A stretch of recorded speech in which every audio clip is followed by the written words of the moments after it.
Selamat siang semua, terima kasih atas waktu dan kesempatan yang diberikan. Perkenalkan, nama saya Andreas Desiderius Sabu akan mempresentasikan hasil diskusi kelompok 2 tentang manajemen produksi. Pengertian produksi. Produksi adalah kegiatan perusahaan untuk menghasilkan barang atau jasa dari bahan-bahan atau sumber-sumber faktor produksi dengan tujuan untuk dijual lagi.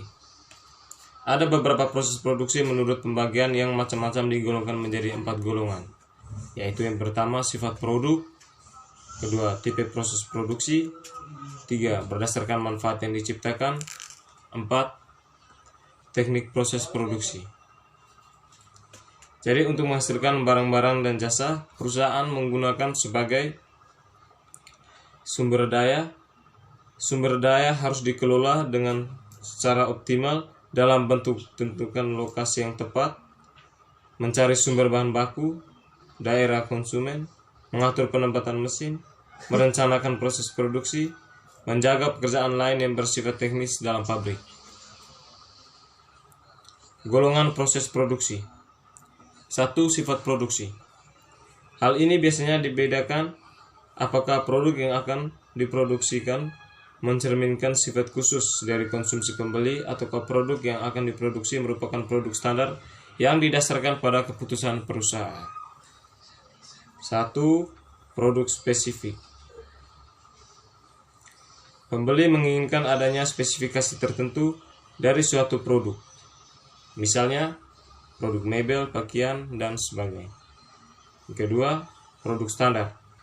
Produk standar menjadi keputusan perusahaan akan mengakibatkan proses produksi yang dipakai akan berbeda dengan proses produksi untuk produk pesanan. Karena perusahaan yang membuat produk standar berarti perusahaan tersebut membuat produk yang ukurannya standar dan jumlahnya sangat banyak karena bertujuan untuk dikirim kepada pembeli atau penyalur. Contohnya televisi, sikat gigi, pakaian, dan sebagainya. 2. Proses produksi. Dibagi menjadi 2 tipe, yaitu tipe proses produksi terus-menerus. Biasanya terjadi pada industri-industri yang hanya mempunyai suatu shift operasi maupun kegiatan tersebut tidak terhenti dalam jangka waktu yang lama serta barang yang dihasilkan hampir mempunyai bentuk hampir sama. Contohnya perusahaan semen, tekstil, dan sebagainya. 2. Tipe proses produksi terputus-putus. Tipe ini digunakan pada perusahaan-perusahaan yang diproduksinya berdasarkan pesanan dari konsumen. Misalnya mebel, pakaian, dan sebagainya. Manfaat yang diciptakan. Ada 5 manfaat yang diciptakan, yakni yang pertama, manfaat dasar. Artinya manfaat dasar akan terjadi jika kegiatan yang dilakukan perusahaan merupakan kegiatan yang bergerak dalam bidang pengambilan dan penyediaan barang-barang atau hasil-hasil dari sumber yang sudah tersedia oleh alam. Misalnya perusahaan tambang, perikanan, dan sebagainya. Yang kedua, manfaat bentuk. Proses produksi ini terjadi setelah manfaat dasar dilakukan, kemudian baru dilakukan proses selanjutnya untuk menciptakan manfaat yang lebih baik lagi. Misalnya mebel. Manfaat yang diciptakan yang ketiga yaitu manfaat waktu. Manfaat waktu dihubungkan dengan kenaikan nilai barang yang mempunyai selisih waktu. Misalnya disimpan di pergudangan setelah harga-harga naik, maka beras yang tidak habis dalam masa turunnya waktu, harga karena waktu berjalan terus menyebabkan nilai beras tersebut bertambah. Yang keempat, manfaat tempat. Manfaat tempat dapat ditemukan pada perusahaan transportasi. Yang kelima, manfaat milik. Usaha untuk memindahkan barang beri hak milik setiap orang yang satu ke orang yang lain. Contohnya pedagang, toko, dealer, distributor, dan sebagainya. Sekian dan terima kasih. Teknik proses produksi dibagi beberapa macam, yaitu 1. Proses ekstraktif. yaitu proses yang dijalankan dengan mengambil langsung dari sumber alam yang telah tersedia. Contoh proses penambangan, perusahaan perikanan, perkebunan, dan sebagainya. 2. Proses analitis, yaitu proses menguraikan atau memisahkan dari suatu bahan mentah tertentu menjadi beberapa bentuk yang menyerupai jenis aslinya. Contoh Pertamina. 2. Proses fabrikasi. Proses fabrikasi atau pengubahan merupakan proses mengubah barang mentah menjadi barang yang siap pakai, biasanya menggunakan alat seperti mesin dan hasil keluaran atau output dapat bervariasi. Contoh pakaian, proses pembuatan sepatu, dan sebagainya. 4. Proses sintetis. Proses sintetis atau proses mengkombinasikan beberapa bahan atau persenyawan zat dalam suatu bentuk produk. Misalnya, perusahaan kimia, obat-obatan, gelas, kaca, dan sebagainya. 5. Proses assembling. Berarti merangkaikan beberapa produk jadi atau setengah menjadi produk baru atau barang baru tanpa merubah bentuk fisik susunan kimiawinya. Contoh perusahaan listrik. Kegiatan produksi. Pada fungsi produksi di sini, seorang manajer produksi akan menghadapi masalah-masalah yang berkaitan dengan perusahaan secara keseluruhan dan harus diatasinya. Masalah-masalah di bagian produksi diantaranya: 1. Perencanaan produksi. 2. Peranan fasilitas fisik produksi. 3. Pengendalian produksi. 4. Pengendalian persediaan dan kualitas. 5. Pemeliharaan peralatan. Perencanaan perusahaan.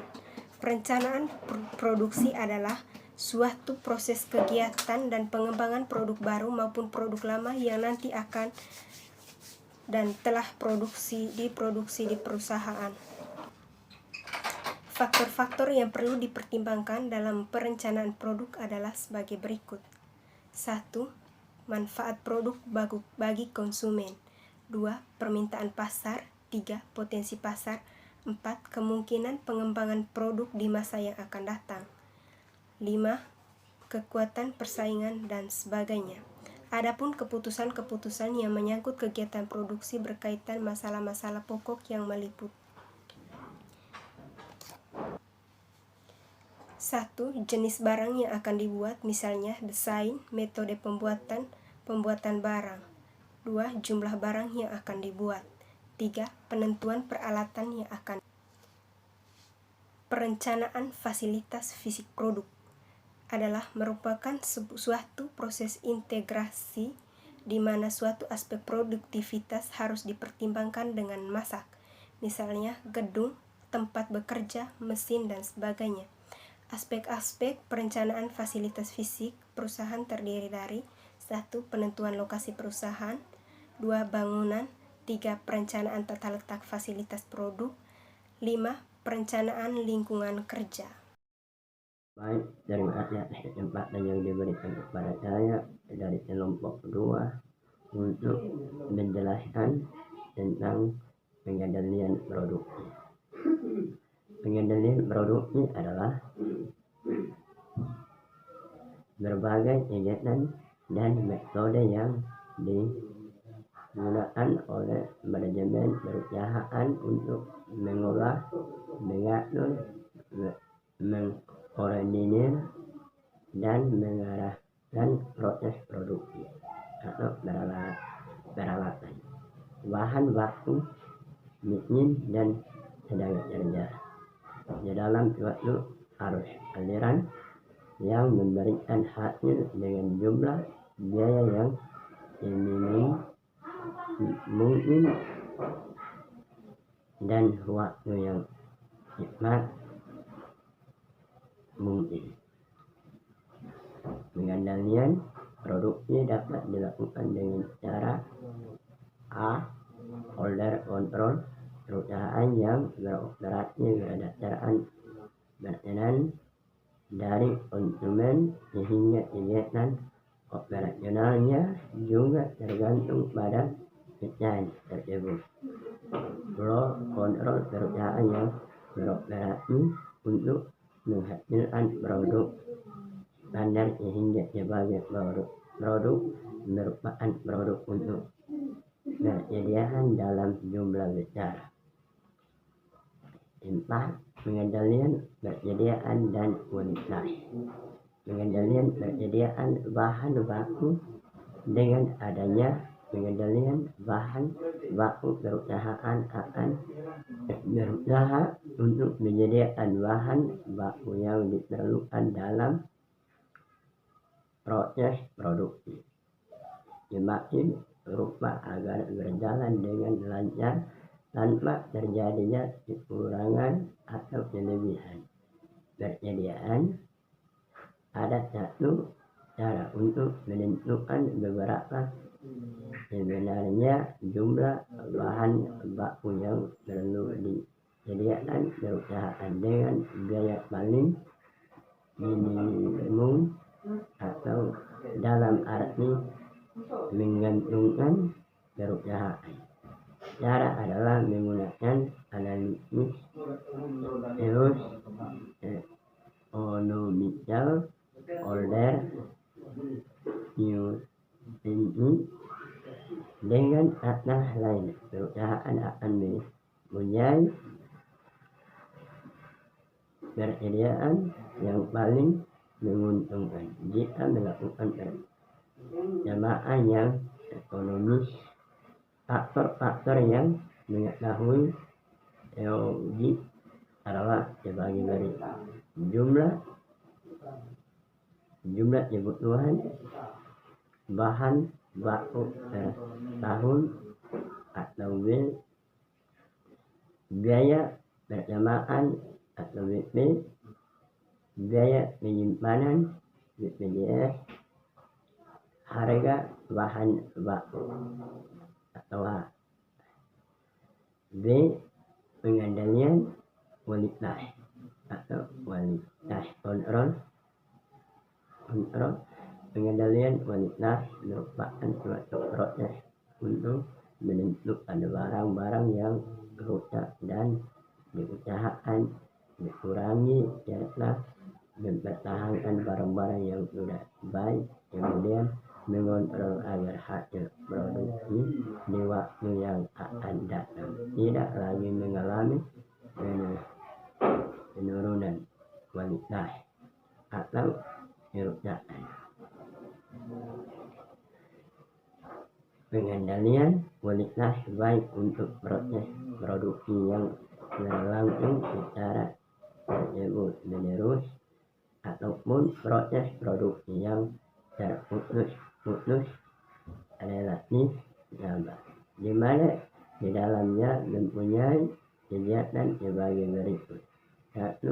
Menentukan standar kualitas baik dalam hal ukuran, daya tahan, warna, bentuk, harga, dan sebagainya. 2. Mencari pemiliknya yang mempunyai cakapan yang dibutuhkan baik mengenai pemakaian peralatan maupun pemeliharaannya. Tujuan pengendalian kualitas adalah untuk menimbulkan biaya proses produksi sehingga dananya dapat dimanfaatkan untuk kegiatan yang lebih produktif.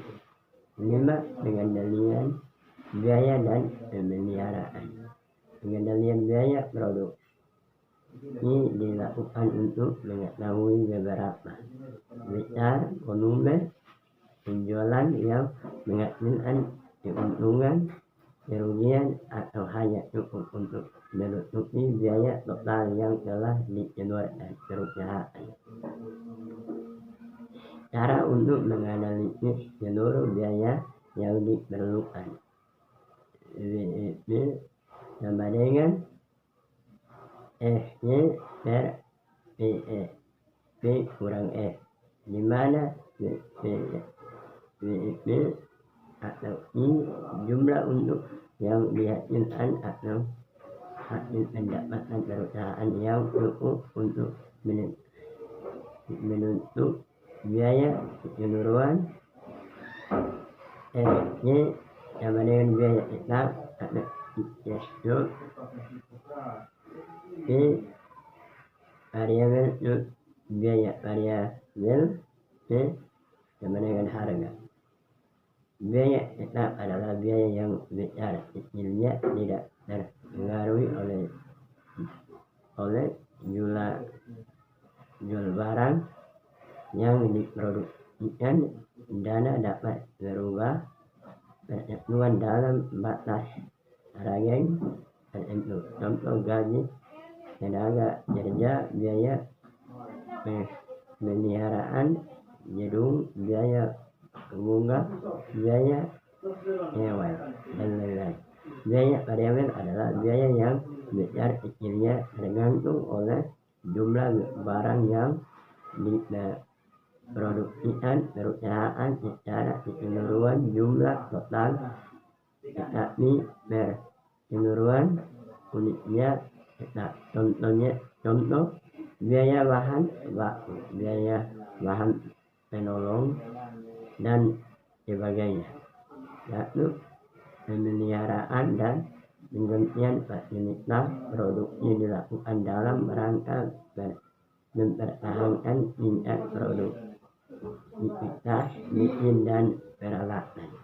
Baik, terima kasih atas kesempatan yang diberikan kepada saya.